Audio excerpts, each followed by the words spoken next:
A quarantine on citrus trees in the valley growing over 400 square miles in Cameron and Willacy County combined under that quarantine because of the Mexican fruit fly. Channel 5's Cecilia Gutierrez shows us what this means for growers.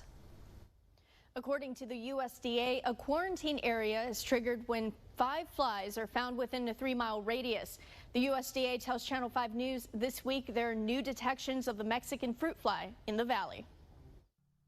It's a frustrating situation. From a grower's perspective, it is bad news. A fruit fly quarantine in parts of Cameron and Willacy County. If you're like me and your grove is in Cameron County, it's bad news. It's added cost and added frustrations. According to the USDA, so far there are 83 square miles of quarantine in Willacy County and 499 square miles in Cameron County. That's nearly half of the county. The number is still growing. Within the past week, there have been new detections of fruit fly quarantines in Cameron County. You have to enter into a compliance agreement with USDA, which is fine. It's just as long as we have fruit in the grove, we have to spray every 14 days to maintain that compliance. That can add up to thousands of dollars spent by the grower. About 3 years ago, when I was in this situation in Cameron County, we couldn't get picked and it was delayed.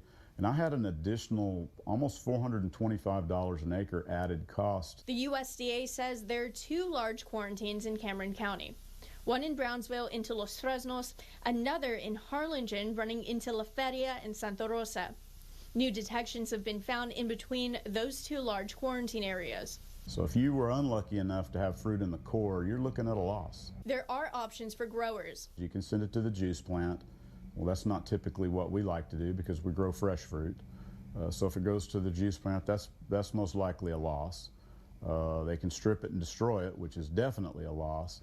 The third option was always you could send it to the packing shed to be fumigated, but we no longer do that down here in the valley. Most options will cost thousands. The USDA protocol nowadays does allow you to do a bait spray to stay in certification, and that's a great option if it weren't for the added cost. Murden says right now they're looking at losses of product and money.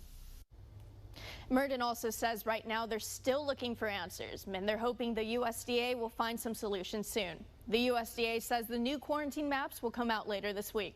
In the studio, Cecilia Gutierrez, Channel 5 News at 6. And a note to Cecilia's report, grapefruits, mandarin oranges, sweet orange trees, also just some of the Mexican fruit fly hosts.